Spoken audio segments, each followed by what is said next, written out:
Hello everyone, this is Maggie, and today we are going to talk about how you can make these awesome animated headers using your Bitmoji for any of your programs that require for you to add an image to the top of. It could be for Google Classroom, Google Forms, Wakelet, Facebook, Twitter, LinkedIn. Basically, it's limitless on what you can design these for. And I'm going to give you a sneak peek of what this presentation looks like whenever we animate it and get it going. So my little Bitmoji starts out at the side, and then it moves over to the left and it ends at the couch. And I'm going to show you how to create this on your own. So the very first thing you're going to do is you're going to start off with just a blank Google Slides presentation, and you're going to delete any of the text box that are on the page to where you're just starting with a completely blank canvas. And then from there, you are going to set up your page depending on the dimensions of the header that you're going to work with. We're going to practice making an animated header for Google Classroom, and those dimensions are on the slide where this YouTube video is located. So how you change that is you're going to go to File, and you're going to go to Page Setup, and it is going to give you the option of choosing one of these pre-done dimensions, or you can choose a custom dimension, which is where we're going to. And then the very first thing you're going to do is you're going to change where it says inches to pixels, and then we're going to put it at 1,000 by 250, and we're going to click Apply, and you can see that it is nice and long. And kind of narrow. So this is our blank canvas. From there, we're going to add the details to our header before we start adding our Bitmoji. So the first thing you're going to do is you are going to click on where it says Insert an Image, and you are going to search the web. I always like to start with what I want my wall and my floor to look like. So I'm going to search for wall, floor. And as you can see, there's a ton of different options that pop up. I like to look for specific pictures that maybe I can change the color of the background. So this one is looking really promising. This one also looks like I can change the color of the wall. I try to avoid any that look the same as the floor, just because you're not going to get that dimension. So I'm going to go ahead and I'm going to choose this first one, and I'm going to click Insert. And then I'm going to make sure that I stretch it out to where it is stretched all the way across my banner.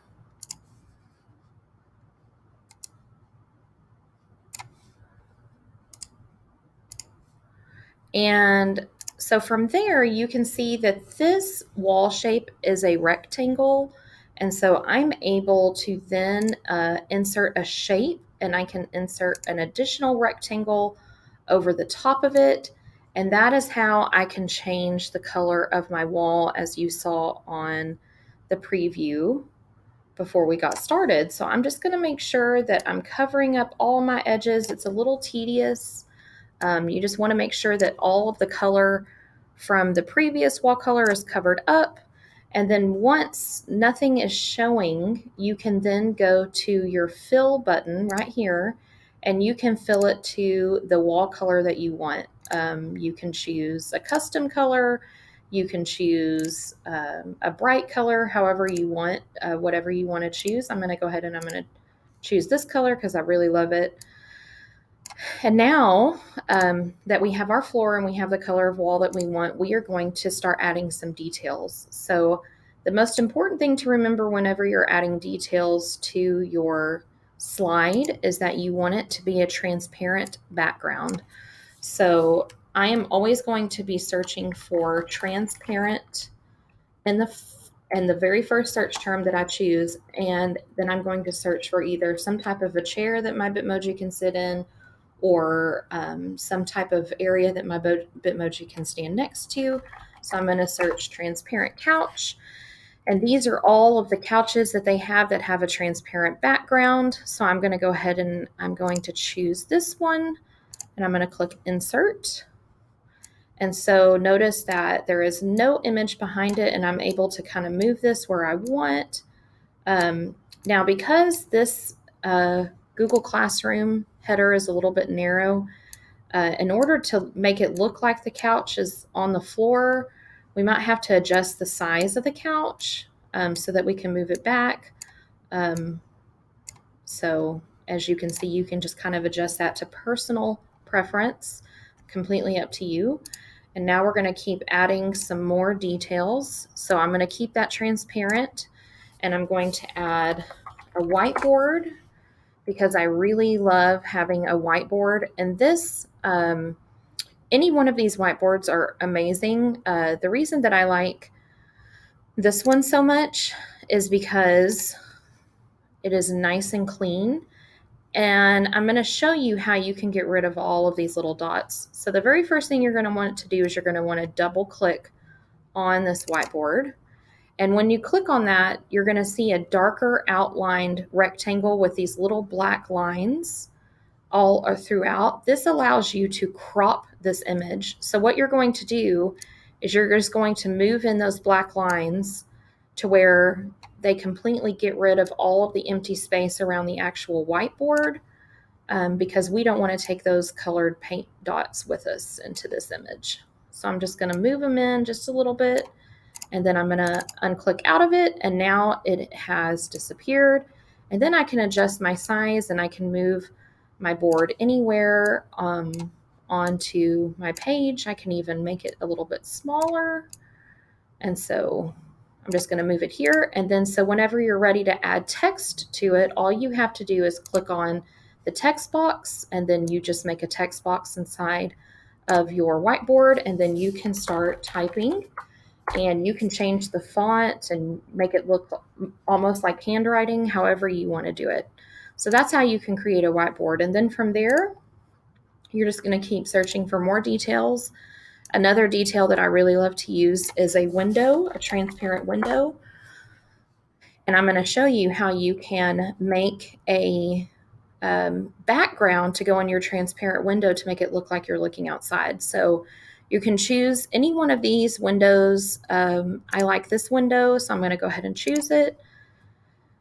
And I'm going to adjust the size because we want to make sure that it's not taking over our entire image. And then what we want to do is we want to have some type of outdoor scene to make it look like we're looking outside. So I'm going to search for a outdoor scene. And you know what? This is perfect. I'm going to choose this one, and I'm going to click insert. So this one's a little bit different because normally we would all try to adjust our picture to where the dimensions stayed the same. And because this window is an odd shape, we're not going to be able to do that. So the first thing you're going to want to do to make sure that you get the dimensions correctly is you're going to want to reorder this picture. And how you do that, because we want this to actually go behind the window, you're going to right click on this image, and you're going to go order, and then you're going to click send backward. And so whenever I click send backward, it automatically moves it behind the picture. And then from there, I can adjust my photo to fit in that window. So then it kind of looks like we're taking a peek outside. So we're adding details. And I will tell you that the more details that you add, the better that it is, because you want it to look like a classroom or that you're at home. So I'm going to search again for a transparent rug. Adding a rug is a really great feature. And you want to make sure that the rug that you choose is a flat rug, like this one would be a good choice, or this one. This one, you definitely don't want to choose one that looks like it's angled up, because that's harder to place on the floor. So any one of these is a strong choice. I'm going to go ahead and choose this one though, and I'm going to place it on my floor. So then I can adjust the size, and I can put it down here, and then I can add a plant to it, or I can add a lamp. Just remember that whenever you're searching for things to put on the floor, you just want to make sure to search for transparent first, and then whatever item that you want to add. So there's my rug, and I'm going to add one more item. I'm going to add a transparent lamp. And I'm going to go ahead and I'm going to choose this one right here. And so then again, I can adjust the size of it and kind of make it proportional to the rest of my furniture. So we're trying to trick the viewer to think that this is a three-dimensional picture by these little details. So once you have your scene how you like it, the next thing you're going to want to do is you're going to want to copy and paste this exact same slide however many times you want, so that it gives the illusion that your Bitmoji is running into your into your space. So if you want your Bitmoji to start over here, and so you're going to just have to determine, do you want to move it a little bit at a time, or do you want to move it a lot of the time? I can tell you from personal experience that if you move it a little bit at a time, it looks a lot more realistic. So if you're wanting to give the illusion that your Bitmoji is running, you definitely want to try to copy this at least 5 times. You can even go 10 or 15, but for today, we are going to just copy it 5 times. And the reason that we're copying this is because throughout our Bitmoji placement, we want the background to stay exactly the same. We don't want any changes from this part. We just want to change the Bitmoji. And then from there, we get to add our Bitmoji to the slides. So the first thing that I'm going to do is I'm going to search for a Bitmoji that is running. And this is perfect because I'm going to have my Bitmoji come over here, and I'm going to adjust the size, and I'm going to just scale it down just a little bit. And there we go. So they're coming in. And then my next slide, I'm going to search for another Bitmoji. This one might also be another running one. So whenever you're wanting to search for an action, all you have to do is just type in the action of what you want it to look like. And then from there, so let's say that you have a Bitmoji that is the wrong direction. All you have to do, if it's the wrong direction, is just right click on it, and then you can rotate it, go down to where it says rotate, and then you want to flip it horizontally. And then what it'll do is it'll turn it into a mirror image of yourself. So I always like to go back and just kind of make sure. I use my window as in the background as kind of a measurement of how small I made my Bitmoji. So do you see how the top of her head is just hitting right over that first line of the window? And I put her right here. So then on my next slide, I want to make sure that I'm adjusting her size down. So I'm going to move her about right here. There we go. And then my next slide, let's say this time I want her to jump. So I personally love this Bitmoji of them flying on the sheep. I think it's a really fun one. So again, it's facing the wrong direction. So we're just going to right click on that image. We're going to rotate it, and we're going to flip it horizontally. So I'm going to just move it over here. I'm going to scale it down just a little bit, and I'm going to put it in the air because it's giving the illusion that the sheep is jumping. And then my next one, I'm going to maybe do a bird. So they hitched a ride on a bird. I'm going to put that right here. Again, it's facing the wrong direction, so I'm just going to right click, and I'm going to click on rotate. I'm going to flip horizontally, and I'm going to scale it down just a little bit so it looks like it's flying. And I'm going to move it right here. Now, because this header is extra long, I probably should have tried to add more slides, but just for this example, I just did 5, but you can do as many slides as you want so that they're moving just a little bit at a time. And then my last Bitmoji, you want to choose one that is sitting on the couch. So you can either search for sitting. And so this is a perfect one here. And again, we want to make sure that it's facing the right direction. So I'm going to rotate it, flip it horizontally. I'm going to adjust the size. And then I'm going to give it, prop her right up on the couch. Scale it down just a little bit. And then there we go. So I'm just going to kind of review. She's running late, hitched a ride, and now she's sitting. Okay. So now here comes the fun part.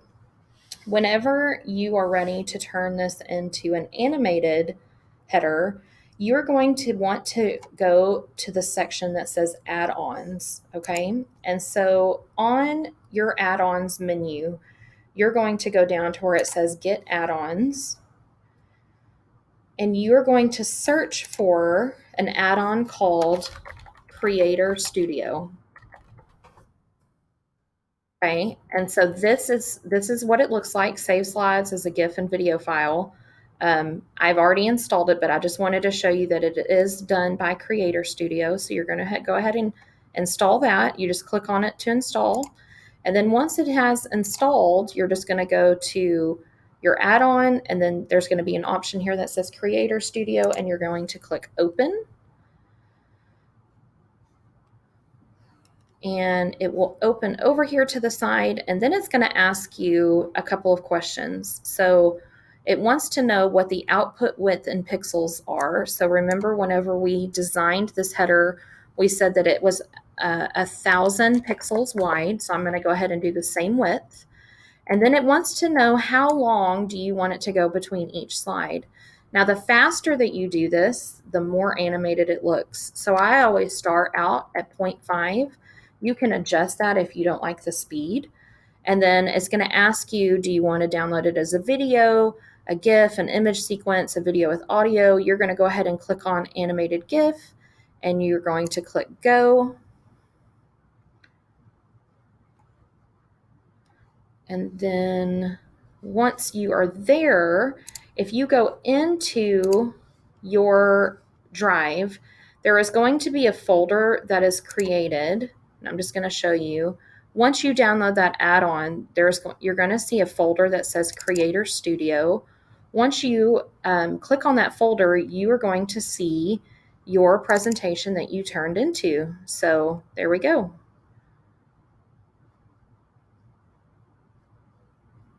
And so if you think that that's too fast or not fast enough, you can adjust the time.